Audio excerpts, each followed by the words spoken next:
అమృతధారలకి స్వాగతం. ముందుగా అందరికీ నమస్కారం. ఈరోజు మనం కర్తరి కర్మణి వాక్యాలను గురించి తెలుసుకుంటున్నాం. కర్తరి కర్మణి వాక్యాల గురించి 10వ తరగతి తెలుగు పేపర్ 2లో 2 ప్రశ్నలు ఇస్తాడు, అది బిట్ పేపర్లో. కాబట్టి కర్తరి కర్మణి వాక్యాలను మనము చక్కగా అవగాహన చేసుకోవాలి. ముందుగా వాక్యము అంటే ఏంటో చూద్దాం. వాక్యము అను పదము వత్స్ అనే ధాతువు నుండి ఏర్పడింది. దీని యొక్క నిర్వచనాలు: ఒక సంపూర్ణ భావాన్ని వ్యక్తీకరిస్తూ 2 విరామాల మధ్య ఉచ్చారణే వాక్యము అని భాషా శాస్త్రవేత్తలు అభిప్రాయపడ్డారు. అనగా వాక్యము అసంపూర్ణంగా లేకుండా ఒక పరిపూర్ణమైనటువంటి భావాన్ని వ్యక్తపరచగలగాలి అని దీని యొక్క అర్థం. మరో నిర్వచనాన్ని పరిశీలిద్దాం. సంపూర్ణ అర్థమును ఇచ్చు పదాల సముదాయమును వాక్యము అని అంటారు. మరో నిర్వచనం: మనం చెప్పదలుచుకున్న భావానికి భాషారూపమే వాక్యము. వాక్యములో ముఖ్యమైన అంగాలు అనగా ముఖ్యమైన భాగాలు ఏమిటి అనేది ఇక్కడ పరిశీలిద్దాం. వాక్యములకు ప్రధాన అంగాలు 3. అవి 1 కర్త, 2 కర్మ, 3 క్రియ. కర్తను ఆంగ్లంలో సబ్జెక్ట్ అని అంటారు, కర్మను ఆబ్జెక్ట్ అని, క్రియను వెర్బ్ అని అంటారు. ఉదాహరణకు ఈ వాక్యాన్ని పరిశీలించండి. రాముడు తాటకిని వధించెను. ఈ వాక్యంలో రాముడు కర్త, తాటకి అనేది కర్మ, వధించెను అనేది క్రియ. ఈ కర్త కర్మ క్రియలను, ఈ వాక్యంలో ఉన్న కర్త కర్మ క్రియలను విశ్లేషిస్తే కర్త క్రియకు ఆశ్రయమైన వాడు కర్త. పనిని తెలిపేది క్రియ కాబట్టి పనిని చేసిన వాడు కర్త. కర్త పని చేస్తేనే ఆ పని అనేది కనిపిస్తుంది, లేకుంటే కనపడదు. కాబట్టి ఆ పనికి ఆశ్రయం కల్పించింది ఎవరంటే కర్త. అంటే ఇక్కడ క్రియకు ఆశ్రయం ఇచ్చిన వాడు కర్త అని అర్థం. ఇక కర్మ అనగా క్రియాఫలమునకు ఆశ్రయమైనది, ఫలమునకు. ఈ వాక్యంలో క్రియ యొక్క ఫలాన్ని పొందిండేది ఎవరు అంటే తాటకి ఇక్కడ కర్మ. రాముడు వధించాడు, కానీ వధించబడినది అంటే ఆ ఫలితాన్ని పొందింది ఎవరంటే తాటకి. ఆ తాటకి కర్మ అనగా క్రియ యొక్క ఫలితాన్ని పొందునది కర్మ. కాబట్టి క్రియాఫలమునకు ఆశ్రయమైనది కర్మ అని అర్థం. ఇక క్రియ అనగా పనులను, స్థితులను తెలియజేయునది క్రియ. ఈ వాక్యంలో క్రియ వధించెను అనేది క్రియ. ఈ విధంగా వాక్యంలో కర్త, కర్మ, క్రియ అనునవి ప్రధాన పాత్ర పోషిస్తాయి. కాబట్టి వీటిని వాక్యం యొక్క ప్రధానమైనవి, ముఖ్యమైన అంగాలు, ముఖ్యమైన భాగాలు అని అంటారు. ఇప్పుడు కర్తరి వాక్యం గురించి తెలుసుకుందాం. కర్తరి వాక్యం యొక్క లక్షణాలు: కర్త ప్రధానంగా ఉన్న వాక్యమును కర్తరి వాక్యము అంటారు. ఇక్కడ కర్త ప్రధానంగా ఉంటాడు. ఇందులో కర్తను మొదట రాస్తాం. వాక్యంలో కర్తను ప్రథమంగా అంటే మొదట రాస్తాం. కర్తకు ప్రథమా విభక్తి ప్రత్యయాలు చేరి ఉంటాయి. అనగా ప్రథమా విభక్తి ప్రత్యయాలు డు, ము, ఊలు. ఈ డు, ము, ఊలు కర్తకు చేరి ఉంటాయి. కర్మకు ద్వితీయ విభక్తి ప్రత్యయాలు చేరి ఉంటాయి. ద్వితీయ విభక్తి అంటే నిన్, నున్, లన్, కూర్చి, గురించి. ఆధునిక వచనాల్లో కర్మకు ద్వితీయ విభక్తి ఉండవచ్చు, ఉండకపోవచ్చు. అనగా ఆధునిక వచనాల్లో కొన్ని వాక్యాల్లో కర్మకు ద్వితీయ విభక్తి ఉండకపోవచ్చు అని అర్థం చేసుకోవాలి. ఇక కర్తరి వాక్యంలో క్రియ ఏ కాలానికి సంబంధించిన వాక్యమైతే ఆ కాలానికి సంబంధించిన క్రియ ఉంటుంది. కర్తరి వాక్యాన్నే ఆంగ్లంలో యాక్టివ్ వాయిస్ అని అంటారు. ఇప్పుడు కర్మణి వాక్యం గురించి తెలుసుకుందాం. కర్మణి వాక్యము దీని యొక్క లక్షణాలు. కర్మణి వాక్యమునే ప్యాసివ్ వాయిస్ అని అంటారు ఆంగ్లంలో. దీని యొక్క లక్షణాలను చూద్దాం. కర్మ ప్రధాన వాక్యమును కర్మణి వాక్యము అంటారు. ఇందులో కర్మను మొదట రాస్తాము. కొన్ని వాక్యాల్లో మొదట రాస్తాము, కొన్ని వాక్యాల్లో మధ్యలో కూడా రాస్తాము. అయితే మొదట రాస్తే వాక్యము చక్కగా ఉంటుంది. కర్మకు ప్రథమా విభక్తి ప్రత్యయాలు చేరి ఉంటాయి. చూడండి, కర్మ ప్రధాన వాక్యంలో కర్మకు ప్రథమా విభక్తి ప్రత్యయాలు చేరుతాయి. కర్త ప్రధాన వాక్యం అంటే కర్తరి వాక్యంలో కర్తకు ప్రథమా విభక్తి ప్రత్యయాలు ఉంటాయి. ఈ విషయాన్ని బాగా గమనించాలి. ఇక కర్తకు కర్మణి వాక్యంలో తృతీయా విభక్తి ప్రత్యయాలు చేరి ఉంటాయి. అవి ఏంటివంటే చేతంచేన్, తోడంతోన్ అనే తృతీయా విభక్తి ప్రత్యయాలు చేరి ఉంటాయి. క్రియకు బడు అనే ధాతువు చేరి ఉంటుంది. అంటే చేయబడింది, రాయబడింది, ఇలాంటి బడు అనేటువంటి ధాతువు క్రియకు చేరి ఉంటుంది. ఈ లక్షణాలు ఉంటే ఆ వాక్యము కర్మణి వాక్యము. ఈ వాక్యాన్ని పరిశీలించండి. వ్యాసుడు వేదాలను రచించెను. ఇందులో వ్యాసుడు వేదాలను రచించింది ఎవరు అంటే వ్యాసుడు. వ్యాసుడు పని చేశాడు కాబట్టి వ్యాసుడు కర్త. వేదాలు ఏం రచించబడినాయి అంటే వేదాలు రచించబడినాయి.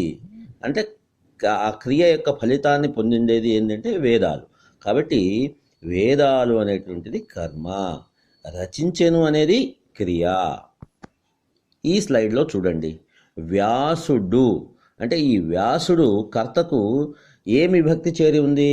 ఎర్ర గీతతో సూచించాం చూడండి, డు అనే విభక్తి వచ్చింది. అంటే డు అనేది ప్రథమ విభక్తి. కర్మకు అంటే వేదాలు అనే పదానికి ఏ విభక్తి చేరింది అంటే ను అనే విభక్తి చేరింది. ఈ ను అనేది ద్వితీయ విభక్తి. దీన్ని ఈ నీలిరంగు గీతతో సూచించాము. రచించెను అనేది క్రియ. ఈ వాక్యంలో కర్తను ప్రధానంగా మొదట రాశాము కాబట్టి కర్తకు ప్రథమా విభక్తి ప్రత్యయాలు చేరి ఉన్నాయి, కర్మకు ద్వితీయ విభక్తి ప్రత్యయాలు చేరి ఉన్నాయి. కాబట్టి ఈ వాక్యము కర్తరి వాక్యము. ఈ విధంగా కర్తరి వాక్యాన్ని మనము గుర్తించాలి. ఈ కర్తరి వాక్యానికి కర్మణి వాక్యము మనము రాయాలి. కర్మణి వాక్యం యొక్క లక్షణాలను మనం తెలుసుకున్నాం కదా. కర్మణి వాక్యాన్ని రాసేటప్పుడు కర్మను మొదట రాస్తాము.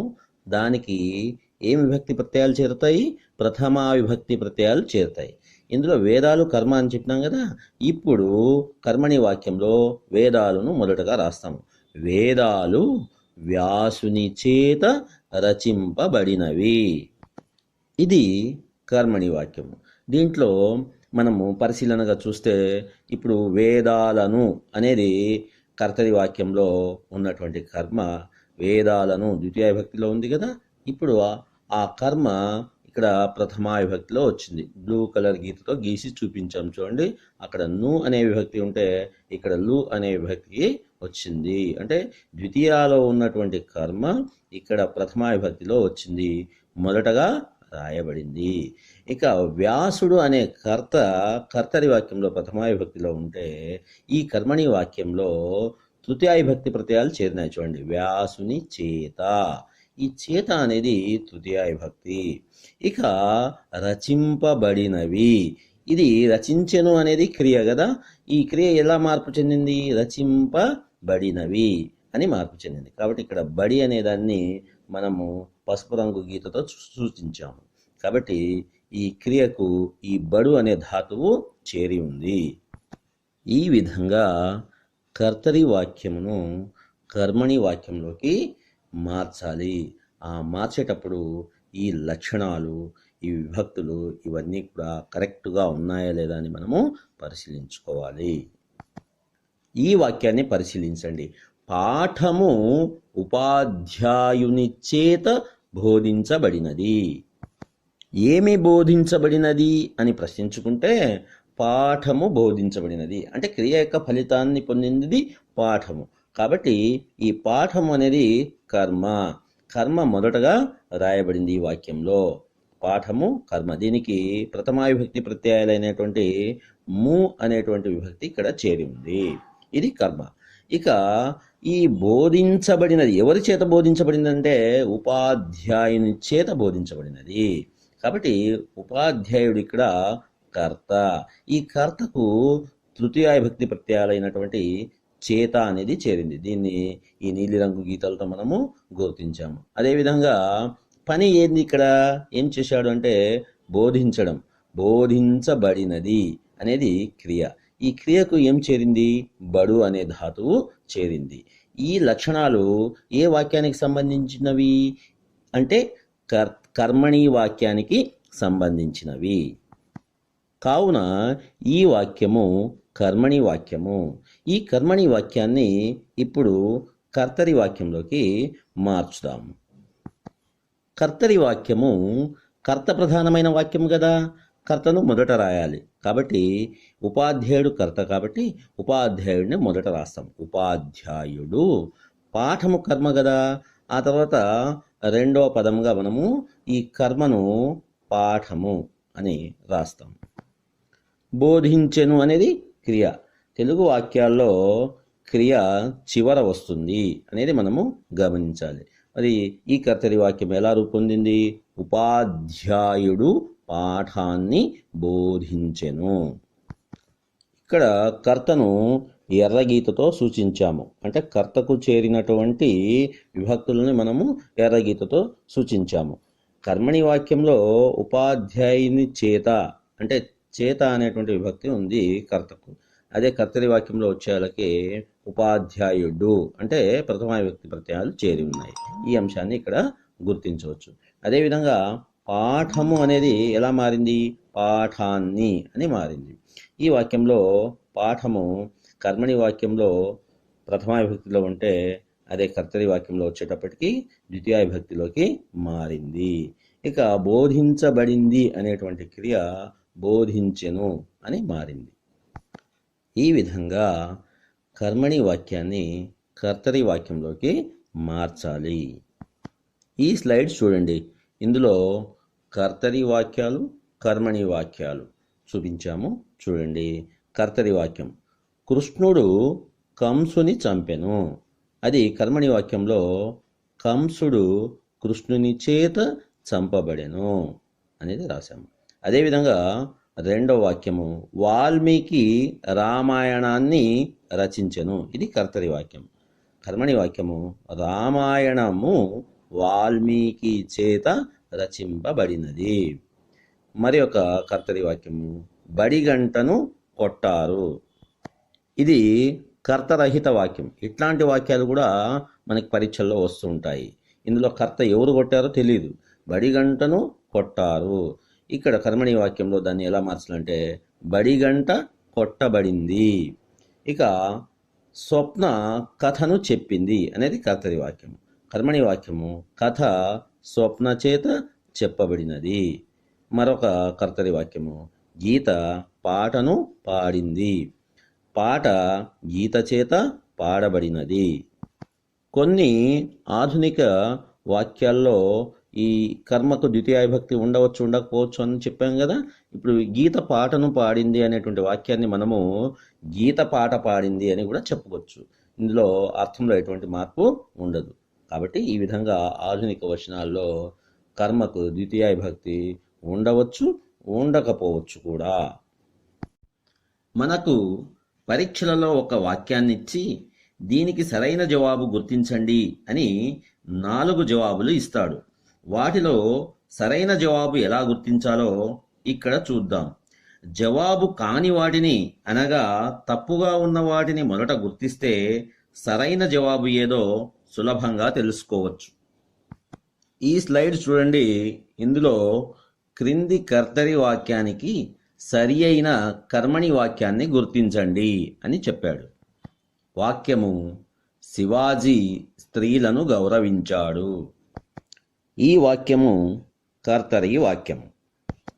ఈ వాక్యంలో కర్త శివాజీ, స్త్రీలు కర్మ, గౌరవించాడు అనేది క్రియ. కర్మణీ వాక్యంలో మార్చున్నప్పుడు కర్త తృతీయ విభక్తిలోను, కర్మ ప్రథమా విభక్తిలో ఉండి క్రియకు బడు అనే ధాతువు చేరుతుంది. ఇవి నియమాలు. ఇప్పుడు జవాబులను పరిశీలిద్దాం. 1వ జవాబు, స్త్రీలచే శివాజీ గౌరవింపబడినాడు. ఇక్కడ స్త్రీలచే అన్నాడు. స్త్రీలు కర్మణి వాక్యంలో ప్రథమా విభక్తిలో వస్తారు, కానీ ఇక్కడ తృతీయ విభక్తిలో చూపించాడు. కాబట్టి ఈ వాక్యము సరైనది కాదు. ఇందులో క్రియ కూడా గౌరవింపబడినాడు అన్నాడు, కానీ స్త్రీలు గౌరవింపబడినారు అనేది ఉండాలి. కాబట్టి ఈ వాక్యము తప్పు. ఇక 2వ జవాబును పరిశీలిస్తాం. స్త్రీల వల్ల శివాజీ గౌరవింపబడినాడు. ఇక్కడ గౌరవింపబడినది శివాజీ కాదు, స్త్రీలు. కాబట్టి ఈ వాక్యం కూడా తప్పు. ఇందులో స్త్రీలకు వల్ల అంటే పంచమి విభక్తి వచ్చింది. శివాజీ ప్రథమాలో ఉన్నాడు, కానీ శివాజీ తృతీయాలోకి రావాలి. కాబట్టి ఈ వాక్యము తప్పు. 3వ జవాబు చూడండి.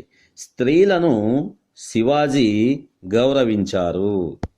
ఈ వాక్యంలో స్త్రీలకు ద్వితీయ విభక్తి అలానే ఉంది, కానీ స్త్రీలు ప్రథమాలోకి రావాలి. ఇక్కడ ను అనే ద్వితీయ విభక్తి ఇచ్చాడు, కాబట్టి ఇది తప్పు. అలాగే శివాజీ తృతీయాలోకి రావాలి. కర్మణి వాక్యంలో శివాజీ ప్రథమాలోనే ఉన్నాడు. గౌరవించారు అని క్రియను అలానే ఉంచాడు. అంటే కర్తరి వాక్యంలో ఎలా ఉంటుందో క్రియ అలానే ఉంది. దీనికి బడు అనే ధాతువు రాలేదు. కాబట్టి ఈ వాక్యం కూడా సరైన జవాబు కాదు. 4వ జవాబు చూడండి. స్త్రీలు శివాజీచే గౌరవింపబడినారు.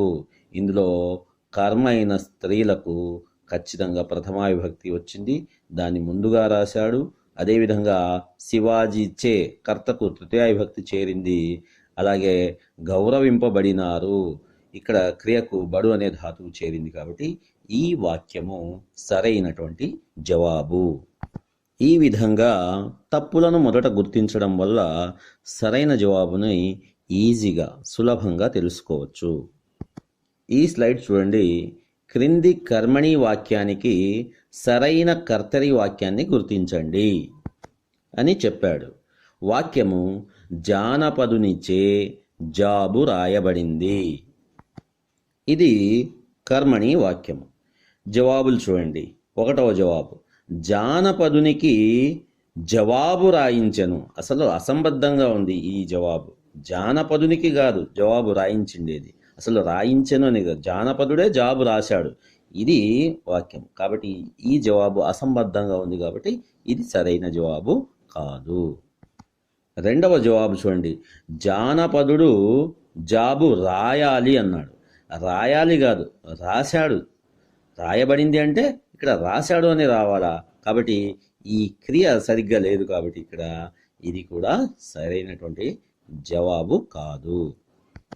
4వ జవాబు చూస్తే రాయించెను జాబు జానపదుడు అన్నాడు. ఇది కూడా అసంబద్ధంగా ఉంది. రాయించలేదు జానపదుడు జాబుని, రాశాడు. కాబట్టి ఈ 4వ జవాబు కూడా సరైన జవాబు కాదు. ఇక 3వ జవాబు చూడండి. జానపదుడు అంటే ఇక్కడ జానపదునిచ్చే అని ఉంది కర్మణి వాక్యంలో. జానపదుడు కర్త ప్రథమా విభక్తిలోకి వచ్చేసాడు. అంటే కర్తరి వాక్యంలో రాసేటప్పుడు కర్త ప్రథమా విభక్తిలో ఉంటాడు, ఇక్కడ అలానే ఉన్నాడు. జాబు, జాబు ను అనేటువంటిది ద్వితీయ విభక్తి ఉండవచ్చు, ఉండకపోవచ్చు అన్నాం. కర్మకు ద్వితీయ విభక్తి ఉంటుంది లేదా ఉండదు. కాబట్టి జాబు అలానే వచ్చింది. రాశాడు, రాయబడింది అనేది రాశాడు అని కర్తరి వాక్యంలో ఉంది.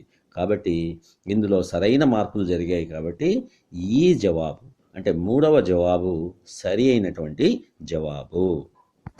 ఈ విధంగా పరీక్షల్లో ఇచ్చేటువంటి ప్రశ్నలకు మనము జవాబులు గుర్తించవలసి ఉంటుంది. ఇక్కడ ఒక ముఖ్యమైన విషయాన్ని మీరు గుర్తుంచుకోవాలి. డూమువులు ప్రథమా విభక్తి కర్తకి ఉండవచ్చు, ఉండకపోవచ్చు.